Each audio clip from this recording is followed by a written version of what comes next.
जय हिंद दोस्तों, मैं हूं कुलदीप मौर्य और आप सभी का हमारे YouTube चैनल केडी एडुकेयर पर स्वागत है। दोस्तों, आप सभी को पता है इंडियन ज्योग्राफी को मैप से कैसे अध्ययन किया जाए। इसको ये सीरीज चल रहा है और इसी के सीरीज में आगे आज का टॉपिक होगा ये नेशनल हाईवेज।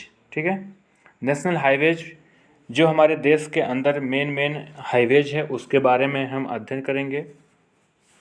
दोस्तों, इसके पहले जो वीडियो पढ़े हैं उसको आप लोग अगर अभी तक नहीं देखे हैं तो देख सकते हैं और हमारे चैनल को सब्सक्राइब करिए, लाइक करिए। अगर आपको पसंद आता है आप अपने दोस्तों को भी शेयर करिए। आगे बढ़ते हैं दोस्तों, ये है हमारा नेशनल हाईवेज का जो है इंडियन मैप। ठीक, इसमें क्या है, सबसे पहले हम आपको बताते हैं कि NH44 क्या है। ठीक है, NH44 जो है ये श्रीनगर से कन्याकुमारी तक भारत का सबसे लॉन्गेस्ट हाईवे है, लॉन्गेस्ट नेशनल हाईवे है। ठीक है, जिसको हम मैप में भी दिखाएंगे। जैसे यहाँ पर है श्रीनगर। ठीक है, यहाँ से ये चलती है। एक्चुअली यहाँ से ये श्रीनगर से शुरू हुआ है 44, यहाँ इतना है। इसके बाद ये हाईवे 1 नंबर, फिर 2 नंबर, फिर उसके नीचे 7 नंबर। ठीक है, इस तरीके से जो पुराने हाईवेज थे उनको एक साथ मिला के सबसे लॉन्गेस्ट हाईवे का नाम दिया गया है NH44, जो ऊपर जम्मू कश्मीर में श्रीनगर से लेकर ये जाता कहाँ पर है, कन्याकुमारी तक। ठीक है, नेक्स्ट है दोस्तों स्वर्णिम चतुर्भुज। स्वर्णिम चतुर्भुज, ये चतुर्भुज का मतलब यह है कि इसमें 4 भुजाएं और 4 कोण हैं। ठीक है, जिसमें क्या है, दिल्ली, मुंबई, चेन्नई और कोलकाता। ठीक, इसको भी मैप में भी हम आपको दिखाते हैं। उससे पहले देख लेते हैं कि इसमें क्या और हाईवेज हैं जिसके थ्रू आप समझेंगे तो आपको आसान लगेगा। ठीक है, तो ये हो गया आपका। अब यहाँ से देखते हैं। सबसे पहले जो आपका हाईवे आता है वो है नेशनल हाईवे नंबर 1। ठीक है, जो अमृतसर से शुरू होता है और ये दिल्ली होते आगरा तक का है। ठीक, इसके बाद नेशनल हाईवे 2 जो कि आगरा से लेकर कोलकाता तक है। ठीक है, अब इसमें देखिए इन दोनों हाईवे, इसी को शेर शाह सूरी ने बनवाया था। इसी को ग्रैंड ट्रंक रोड भी बोलते हैं। ग्रैंड ट्रंक रोड जो है वो 1 नंबर और 2 नंबर दोनों को मिलाकर है। NH1 और NH2 दोनों मिलाकर ग्रैंड ट्रंक रोड यहाँ से लेकर यहाँ तक है। ठीक है, कोलकाता तक जाता है। सेकंड हो गया NH1 हो गया, ये देखिए आपका 1 हो गया, ये जो है आपका 2 हो गया। 3 कहाँ से कहाँ तक है, आगरा में जो है NH3 से लेकर यहाँ आपका मुंबई तक। ठीक है, मुंबई तक जो है NH3 है जो कि महाराष्ट्र में है। ठीक है दोस्तों, आगे बढ़ते हैं। मैं वो हल्का सा ऊपर कर देता हूँ क्योंकि ऊपर के हाईवेज आपके हो चुके हैं। नेक्स्ट है तो आपका ये देख रहे हैं कि जो NH3 था, NH3 हमारा मुंबई तक आ गया यहाँ, और मुंबई तक आने के बाद इसके जो नेक्स्ट हाईवेज हैं वो यहाँ से जुड़े हुए हैं। देखिए NH3। ठीक है, NH3 मुंबई से लेकर चेन्नई तक NH4 हो गया। चेन्नई से लेकर कोलकाता तक NH5 हो गया। दोस्तों, ये मैप में थोड़ा सा एक ही साथ सब शो करने में थोड़ी दिक्कत आ रही है। बाकी आपको ये समझिए, लोकेशन तो आपको पता है, पिछले वीडियो में कई बार डिस्कस कर चुका हूँ कि मुंबई कहाँ है, चेन्नई कहाँ है, कोलकाता कहाँ है।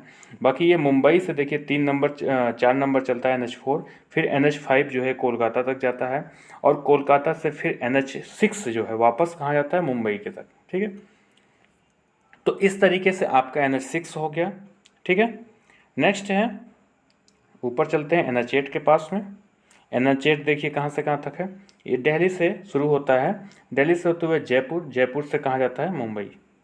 ठीक है, तो जयपुर से मुंबई ये जो है आपका मुंबई हो NH8 हो गया। ठीक, तो इस तरीके से जो हाईवेज हैं, इन हाईवेज में आप देख रहे होंगे कि NH8 तक हो गया। फिर NH7 देखिए यहाँ पर आपका वाराणसी से कहाँ तक है, कन्याकुमारी तक। ठीक है, कन्याकुमारी आपका नीचे है यहाँ पर, ये रहा कन्याकुमारी। ठीक है, ये NH7 आया हुआ है।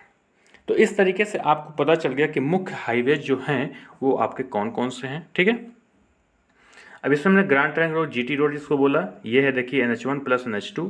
और NH44 जो है वो लॉन्गेस्ट नेशनल हाईवे है कहाँ की, इंडिया की, ठीक है, जिसका टोटल दूरी कितना है 3745 किलोमीटर, ठीक है। ये किससे किससे मिलकर बना हुआ है, NH1, NH2, NH7, ठीक है।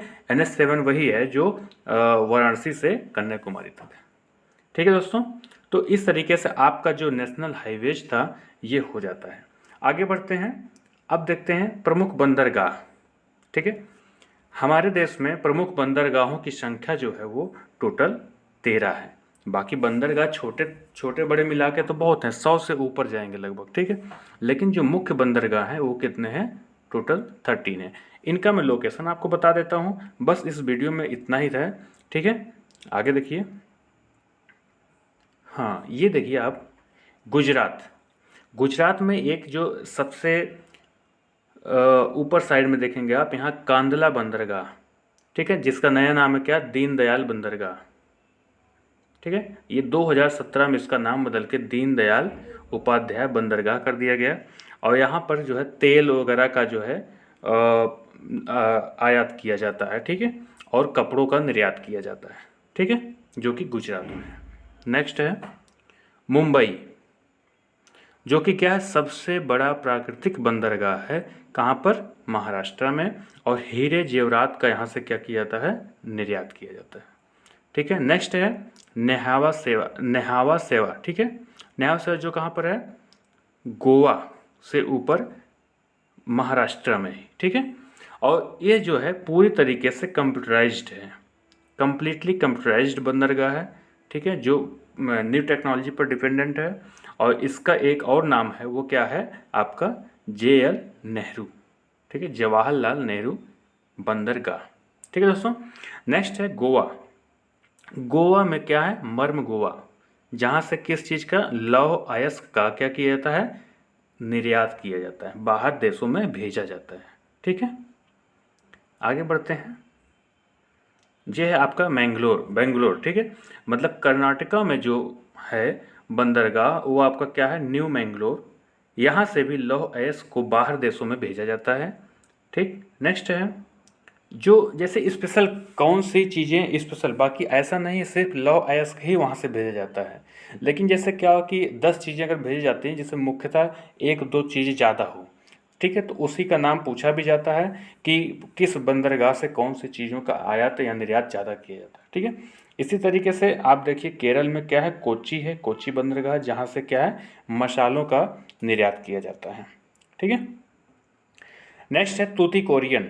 तूतीकोरियन जो है ये आपका तमिलनाडु, तमिलनाडु में 3 बंदरगाह है, ठीक है।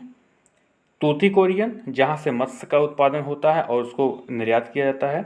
एन्नौर, यहाँ से भी मत्स्य का किया जाता है, जो कि पूर्णतः जो है कंप्यूटराइज्ड है, कम्प्लीटली ये जो है कंप्यूटराइज्ड है। और चेन्नई, चेन्नई से जहाँ से चमड़ा का निर्यात किया जाता है, चमड़ा जो है यहाँ से भेजा जाता है अदर देशों में, ठीक है दोस्तों। आगे बढ़ते हैं विशाखापत्तनम, जो कि आंध्र प्रदेश में है। यह सबसे सुरक्षित और सबसे गहरा एवं प्राकृतिक बंदरगाह है, ठीक है। इसी साथ में आप देख लीजिए एक पोर्ट ब्लेयर, ठीक है, पोर्ट ब्लेयर, ठीक है, जो कहाँ है, अंडमान निकोबार द्वीप समूह में। अंडमान निकोबार द्वीप समूह में सिंगल एक बंदरगाह है जो सबसे बड़ा है, बाकी और भी छोटे बड़े हैं, जहाँ से इमारती लकड़ियों का निर्यात किया जाता है, अपने देश में मतलब आता है और बाहर देशों में भी जाता है, ठीक है। आगे बढ़ते हैं, ऊपर है लास्ट है हमारा जो कि पारादीप, यहाँ से लौह अयस्क का उत्पन्न किया जाता, मतलब भेजा जाता है बाहर। और ये है कोलकाता एक, जो कि सिंगल एक नदीय बंदरगाह है, ठीक है। और यहाँ से क्या है, हल्दिया, यहाँ पर जो बंदरगाह है, ये जगह है, यहाँ पर यहाँ से चमड़ा और जूट इन सब चीज़ों का निर्यात किया जाता है, जो कि पश्चिम बंगाल में है। यह एक सिंगल है जो नदीय बंदरगाह है, ये बार बार पूछा जाता है इसलिए क्योंकि और सब जो है वो तटीय हैं, कहीं न कहीं जो है अरब सागर में या बंगाल की खाड़ी में सब हैं, ठीक है। लेकिन ये जो है वो कहाँ पर है, नदी में, एक नदी से बना हुआ, जो कि गंगा नदी आई हुई है उसी में बनी है, ठीक है। तो ठीक है दोस्तों, इस तरीके से आप देख रहे होंगे कि नेशनल हाईवेज और बंदरगाह जो हमारे देश में इम्पोर्टेंट और मुख्य रूप से थे, उनको हमने आपको उनका लोकेशन बताया और वो किस तरीके से एग्ज़ाम में पूछे जाते हैं। ये आप इसको अलग से अपने मैप में आराम से वीडियो को रोक रोक के बना लीजिए, जो कि एग्ज़ाम के लिए बहुत ही इम्पॉर्टेंट है। ठीक है दोस्तों, तो ठीक है, अगर आप लोगों को ये वीडियो पसंद आता है तो लाइक ज़रूर किया करिए, सब्सक्राइब करिए और अपने दोस्तों में शेयर करिए। ठीक है दोस्तों, हमारे साथ जुड़े रहने के लिए आपको बहुत बहुत धन्यवाद।